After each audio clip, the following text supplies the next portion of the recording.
Hey guys, BJ the Brave here, back with some more Shadowverse Worlds Beyond content, and today I am bringing you my Runecraft deck for ladder.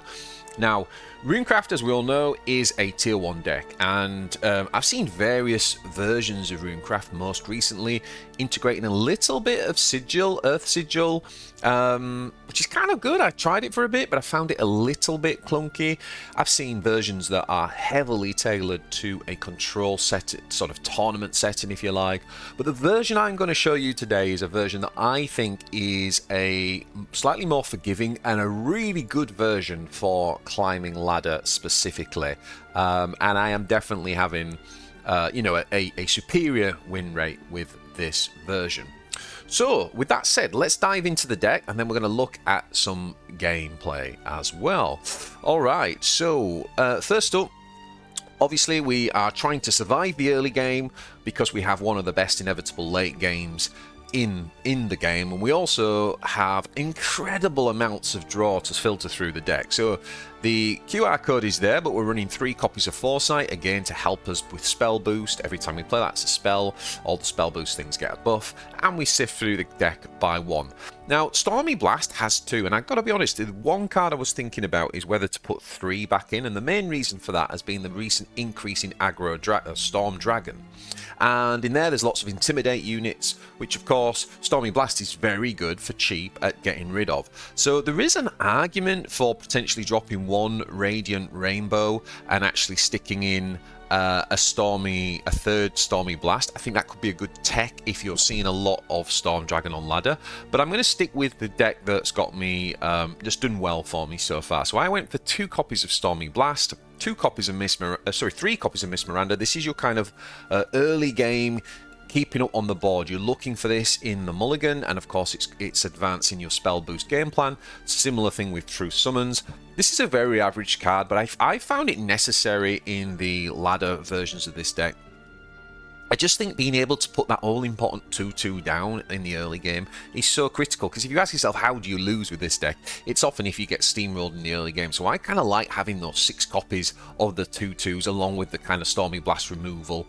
And in addition to that, I also run 1 copy of Apollo. It's not good in every matchup, but it's still fantastic if you come up against things like Swordcraft or Forest trying to break you down. Now, the Radiant Rainbow's in there because, again, it advances through the deck, it cycles through the deck, but also we've got quite a lot, as you're going to see, a lot of cards that benefit from quickly being spell boosted. So I see some decks drop this, and I understand that, but in this version I'm quite happy with having this card in. Now, in terms of our 3-drop card draw, we've got 3 copies of Homework Time and 2 copies of Tidings. Don't be scared to play either of those on the 3rd turn. Obviously, Homework Time gets really good once you've spell boosted this card 5 times. It only costs 1, and it does 2 damage. It becomes one of the most broken cards in the game, quite frankly. The Sage-like Teachings in this version, we're purely using it as a heal. You may as well read this card as 3 player points, heal 4. Why? Because again, how do we lose the game is being beat down. So it is quite an important card. Now, I run a single copy of Divine Thunder. One of the reasons for that, as I kind of alluded to earlier, is the rise in Storm Dragon, and this is just a great way of dealing with a forte in that deck, right, where we have to use spells to remove. So I do find that this card is worth having, and there are other matchups too where, just having that automatic removal, not to mention the fact that it does 1 damage to everything else, which is a really good answer to a Forestcraft board. So I do quite like having a Divine Thunder. I almost see it like a cheaper copy of William, something that we lean heavily into. Now, Anangria, not much more to say about this card. This card is absolutely brutal. It can deal with 3 units on the board when you Evo, and it's definitely a number 1 Evo target. If you go in second, you can often coin this out, if you like, on turn 4. It's just a superb, and it gets you right back into the game. And once you reach that point where you play Anangria, you start to feel very, very confident in this deck. Now, I've actually gone for 3 Williams, and I think this is one of the unique pieces in this deck, because most of the decks that I've seen only run 2 copies, so I'm going to be honest with you, but I have to say that when I played the other deck that had the Earth Sigils, one of the reasons for that was to give you more AoE. But I found it a bit clunky, and so I just figured, why don't I just run 3 Williams? William never ever seems to disappoint me. It's such a good card, and what I found is by having 3 of them, that it just lends itself or leads to more consistency. So I'm super happy with having the 3 versions of William. And this thing is just hard removal on every level. It can take out single targets, it can take out wide boards, just because you can get this thing so goddamn big. Q1 is one of the great ways of spell boosting things quickly. You have 3 units that Q1 produces that can all spell boost. 2 of them spell boost by 1, and one of them, the Vanguard, sorry, the warded unit, when that dies, it spell boosts 3 times. By the way, Anangria spell boosts 3 times, which is like puzzling to me. Like, it's puzzling how Anangria is the best card in this game. I'm just going to say it. Anyway, back to Demonic Call. I only run 2 copies, some run 3. I don't find this card super necessary. I just think that the fact that you can get this for 0, the fact that it is a spell, and the fact that it has Rush, I think those things combined mean that it is worthy of a slot, but I think 2 copies is enough. Now, what I've done is gone for a very consistent end game, because I've gone for 3 dimension climbs. The name of this video is Declimb Ladder, because you absolutely are climbing ladder because of this card. And we've gone for 3 copies of Blaze Destroyer. You could knock that down to 2 Blaze Destroyers if you wanted the 3rd Stormy Blast. That's another alternative. Or if you wanted to run something like Snowman, or a 3rd copy of Tidings. Anything that you want to tweak, I think that is one of the flex spots that you could go down to 2. But I like 3, because again, what I'm going for here is that kind of consistency. Getting this guy down to 0 or 1, something like that, and then playing it out on a board with Anangria or something like that, it's just absolutely devastating for your opponent to come back at.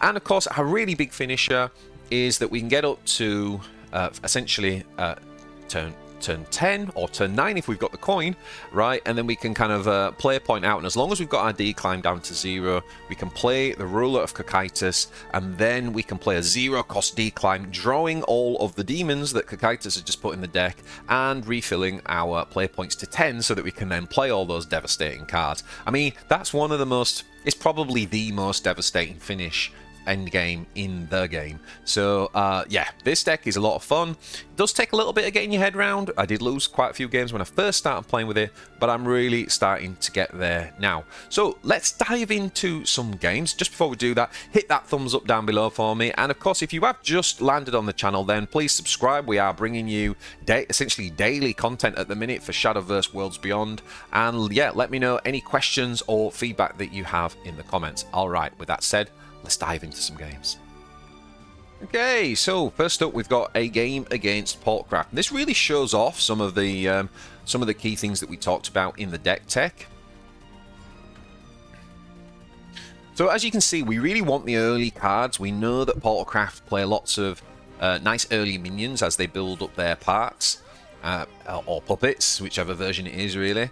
And so getting that Miss Miranda down is pretty critical. And he goes for the trade here to make this one. We're actually going to go, because we got the second one, we're going to go face here.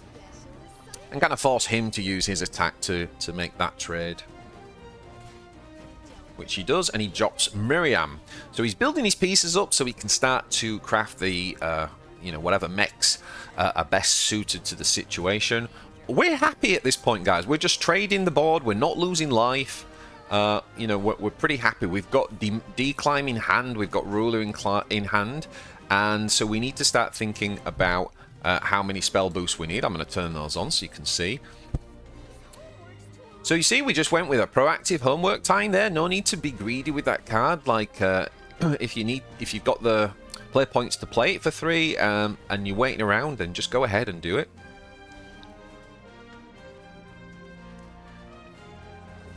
Okay, so he makes the Fortifier Artifact combined with a Striker, so he's just got the B. So basically what he's doing is he's looking to try and burn us down. And that's where Anangria comes in, guys. Look at this. Anangria, down they come, you use your Evo point. Obviously, you do the 3 damage on the 2-2 because that means you reduce, you minimize the damage coming back in the trades. We keep Anne really nice and healthy. And then Greer comes and trades. And that Vanguard this turn really helps. So he has to go hard removal to get around the Vanguard, but that means he's not developing the board. Okay, so we can see though that he is building up the mech, so we should be thinking, you know, he's turn 10, he could potentially have the big guy, so that means he can do 13 damage to our face, so we need to be mindful of that. But you see, what we're doing here is we're just playing out as many spells as we can, because we're trying to get our decline down. So you can see we're on 6 player points. We've got a bonus player point, so potentially on turn 9 we could use that extra player point to play the Rule of Cocytus and then decline if decline is down to 0. But currently decline is costing us 5, so that's why we played so many spells in that last turn. So we're trying to race to get decline down. Now he plays the bullet. Okay, second one. I mean, he's got gears for days at this point, right? So we pretty much know he's got the big guy, the masterwork, coming down on 10. So it's kind of like a race. Feels like a race to 10 at the minute. I actually go ahead and Divine Thunder and do this rather than playing a William. Obviously, that doesn't develop a board, but it's all about the game plan at this stage. I'm really, really focused on the decline Ruler of Cocytus, and that's why we went ahead and did that. Plus, if he does something like this, where he goes with the go wide, he's trying to force pressure, we have the William in our back pocket to just completely clear that board. And notice here, we actually evolve the William, right? Because that means that we get the decline down to 0 for the 2 spell boost that William gives us there from that evolve, and that means we are now online for our turn 9. Now look how many turns ahead we planned for that, and this is one of the things with this deck. You really need to be, if you're going to make those end plays and you're paying attention to what your opponent can do. We know he's got masterwork on 10. What this means is we get ahead, right? So we can play that extra point now, and we can Rule of Cocytus there on turn 9, and that decline costing us 0 allows us to throw everything back, and look what we get. 3 demons in hand. Right, this one can just basically clear us the board. That leaves us with 4 energy, and we're going to drop the one costing 13. Seems fairly statted, right? I think that's about reasonable for a 1-costed unit. Okay, he continues to put the pressure on. He does well here, like Stream of Life on the 13, getting it down to 5, and then he super evolves the Y, and he can now basically make it so that it clears the board with 2 Omega builds, right? What we're going to do here is just basically use the removal so that we can play Chiron. And this is kind of interesting, actually. There's a few ways we could have done it. We didn't have lethal, so we kind of went this way. So we can actually set up this decline as well, right? Because there's a lot of this 5 spell boosts in this package now, so that would get decline down significantly. Now, we saw him make the masterwork. This is going to destroy all those 3 units, giving us that spell boost, and now we're down to 2. So we're going to play the Servant and the Silent Rider, and then we're going to decline. And boom, refill the hand. We can just put him down to 1 health now, and with the Super Evo, we can, with a 1-point carryover, we've got it. Plus, obviously, we had the 10 Storm anyway. So yeah, I thought that was a really nice game to kind of showcase what you're trying to do with the end game and how you need to plan ahead. Now in the mirror match, we are knowing that we're going for it's going to be a slightly later game. So there's a little bit less urgency to you know, to sort of like play a tempo out and control the early game, because it's generally a slower game. So we can be more confident in our mulligan, holding some important key cards even if they're a little bit later in the game. Because we got the double 2-drop here, we actually just go face, and we can play as the beatdown in this early bit, rather than needing to trade. Okay, so he is, of course, boosting with each of the spells that he just played. We're going to play Foresight and draw. I've actually just dropped the Apollo on tempo. It's just another problem for him to deal with early on, and yeah, it actually helps us clear up this board quite nicely as well. And we decide here to boost and draw, and basically make use of homework time so we can keep Apollo alive and just keep that pressure on. And I didn't want to go too crazy here, because we know Anangria is potentially coming this turn. However, he doesn't seem to have it, so he Stormy blasts Miss Miranda instead. Now we're going to Foresight, Demonic Call, And I play slow here, right? We could have played Anangria there, but look, we would have just walked straight into William. So we don't want to give away too much value in this in the mirror match. We need to kind of like have just enough pressure so that he has to use control tools, but he's not getting supreme value for that control by us kind of overplaying into those control traps. So it's always been a kind of key principle in any card game, any CCG when it comes to any kind of like control type mirrors. Now, with the Q on, I feel like it's quite good to be going second, answering their Q on with yours. But that said, we've got a fantastic William here that can just clean up this board nicely. And William is so good in the mirror, by the way. Another reason for running 3 of them. It's just so good in the mirror. It's very good, as we saw in the last game against the... what's the 8-drop from Portal that brings everything down? Anything that creates a wide board, obviously, it's superb. Okay, so they're down 1 super evolved, but we are down 3 life in comparison to our opponent. So what we do here is we go ahead and we use an Anangria, but we don't use an evolve. And like we're trying to like edge the value. We've got better card advantage and we've got Evo advantage at the minute, but we've used a little bit of extra life, I guess is one way of looking at it. So he's using another Evo and another Evo point, so you can see how like we're conserving that really well. And cards like William, by the way, allow you to do that, right? Because they allow you to deal with the board without using an Evo point. So we're actually going to do our declimb shenanigans yet again. And we found the Purgatory so we can kind of kill the 2 units that will actually stay on board and just obviously... Oh, we had the other one anyway, didn't we? Yeah, so we played 2 of them so we can just clear the board. That would have died anyway, so it wouldn't matter. And we completely take over, but he's got his own William, of course. 25 damage AoE seems reasonable, guys. Seems reasonable. What do you think? But unfortunately for him, we have the Storm Demon coming on and finishing the game.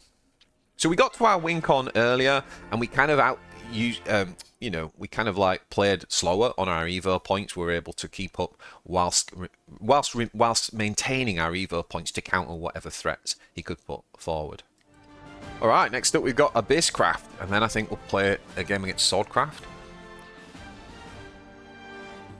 All right, so now we've got Abysscraft. Next up we'll be playing against Swordcraft. So against Abyss, we are looking for something a bit more early, and then we go, because we're assuming that it's going to be aggro. Let's get rid of this, put the spell boost on.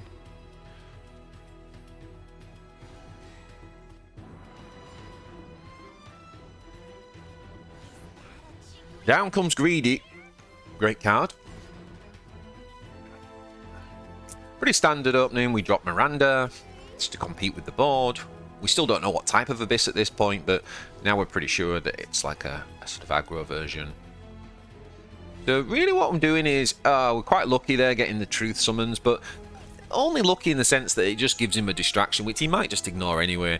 But the big thing really is we're saving that play point, and when we're going second, especially against aggro, we want to be able to tempo out the Anangria, and so here we go.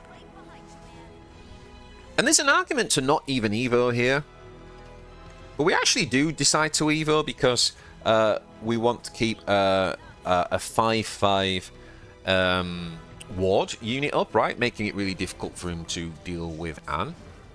But we didn't necessarily need to do that. But anyway, here we go. Anne's nice and safe as a consequence, and we're into the next turn.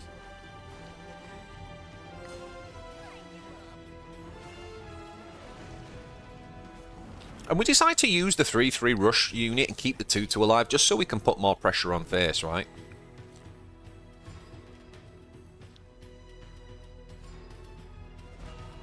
And this is why I'm running like 3 copies of this card, you know, because I just think it's like the consistency of being able to pull these like ridiculous tempo tricks, comboing out with the spell boost. Alright, next up we got Swordcraft. Now, to be honest, against Swordcraft, I feel like we were... I'm not sure whether it's correct to keep Seraphic Tidings. It does mean we're more likely to draw into Anangria though, but... let's put that spell boost on. But we're really looking for early game stuff to keep up, but Anangria is very, very important, which is why I think I ended up doing it. I had the Storm, so we've drawn into our summons, so we're gonna play that. Oh, he's running the heal card. Interesting, yeah. That's a card I want to try more, to be honest. So we're gonna Stormy Blast, and then we're gonna use the Lookout on our homework, and that basically helps us control the board whilst continuing to draw. Now he's gone wide here.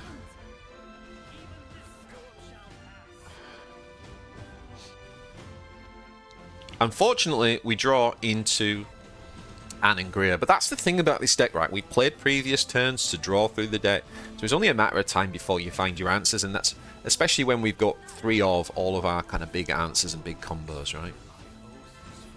But that was very, very timely.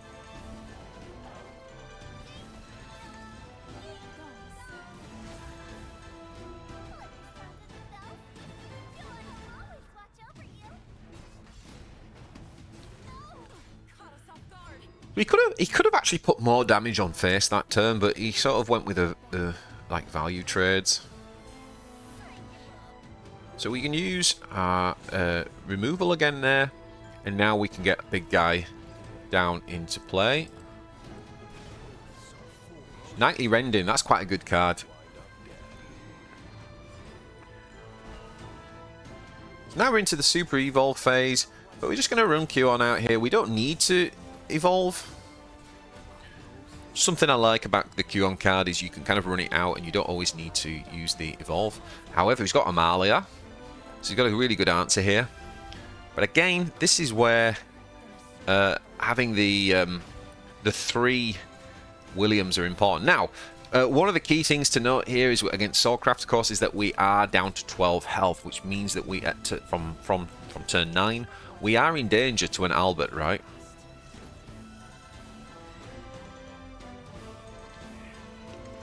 Okay, so we actually went with a Q on.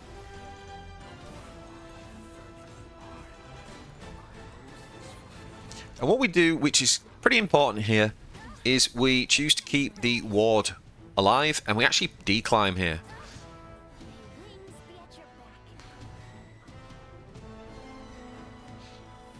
And so this is where the game goes crazy, right? Because you're filtering out, your blazers are down nice and cheap, your blaze destroyers, and that comes out too. And we create a really, really threatening board. Second copy of that. Wow. Night Rendering. It's pretty good. It's pretty good. He's got the Luminous and he's got the card that heals as well. So drawing these extra tokens from that as well, that's good synergy with his deck. I quite like some of the things he's doing in his sort of like deck design here. Look at that William. It's up to 24, guys. But you know, this is the stage of the game where you are struggling. And he had the Albert, he had the clear, but unfortunately he'd run out of Super Evo points. So he would have had lethal if he had the Super Evo point, but you know, we'd forced him to use it. So now we drop Cocytus, and it's like, what are you going to do? You're out of Evos, you're out of Super Evos. Okay, cool. Samurai does his thing. That's what Samurai does in the late game, which is really good.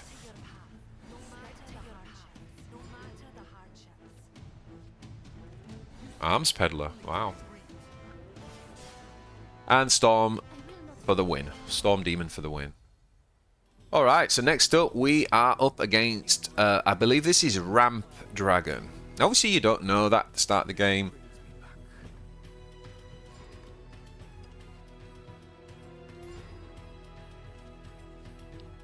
So we play the Foresight, and generally against Dragon I actually assume that it is aggro until I've seen any cards.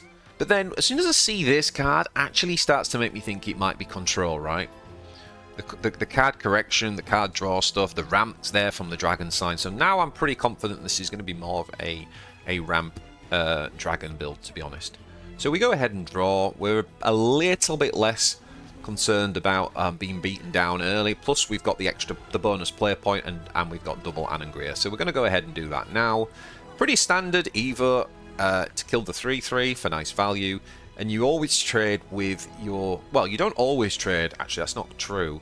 But if you trade here with the Greer, then Anne's going to obviously be healthy. She's the one who sticks around. The times when you don't do that is when you need the ward to stick against like an AoE. If you knew they were playing like a 3 AoE, that would have been a bad turn, right?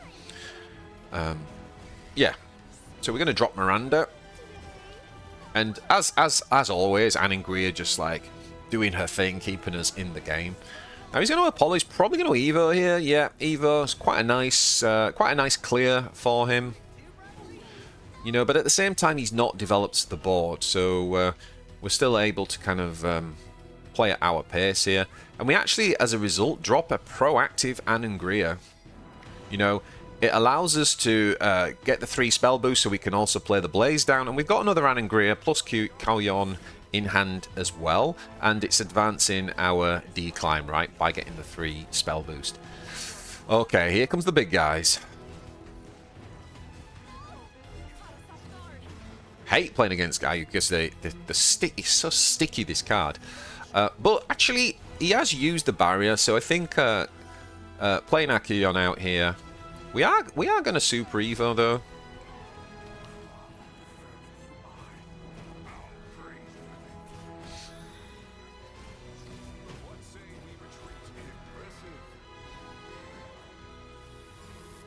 And again, the spell boost from that dying allows us to bring out this card for 0.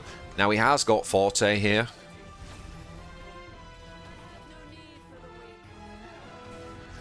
But he has to use it to trade.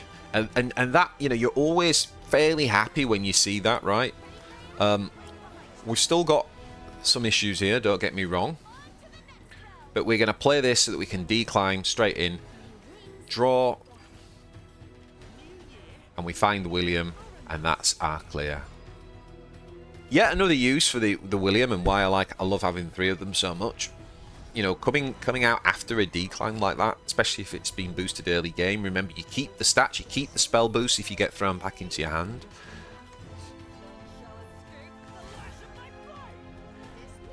It is a beautifully designed like archetype. Don't get me wrong. I mean, don't get me wrong. There's also some cards that are a little bit OP. Not gonna lie. But it is a beautifully designed archetype. Well, he's hanging in there. Now, I deliberately used the teachings here to heal and then the Kalyon, because I don't really want the 10 drop coming out here.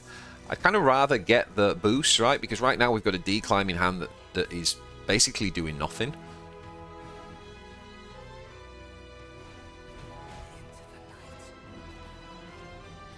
But, I mean, at this point, we can just drop Kakaitis because he's only got 1 Evo, right? We're on 18 health, and obviously we've got the decline now, which will be live once our ward dies. But we just see if he's got anything. Okay, had the Olivia, but he can't super evolve it. He's digging, but he can't find the answers that he needs. GG. Alright, let's dive into the final match of the deck guide, and this time we are going up against a Storm Dragon. We've seen the kind of more control version, but I wanted to show you this deck against Storm as well. So let's show the... yeah, we're showing the spell boost. So against the Storm, we really need to be thinking about, like, how do we remove the...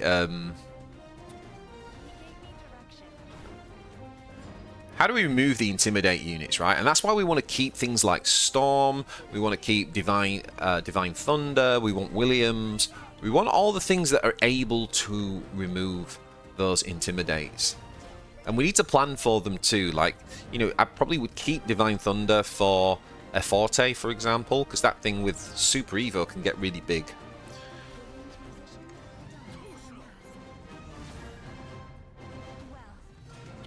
Okay, so he Evo's up, so he's already up to... wow. 7 play points next turn.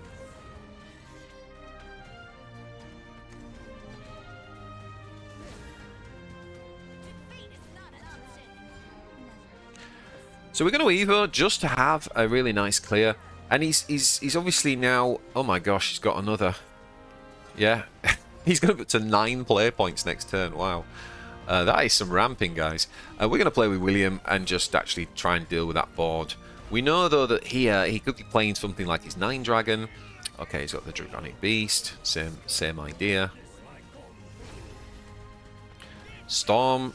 Super Evos. Oh, he has the strike to finish that off as well. Okay, so nice use of resources to tidy up the board.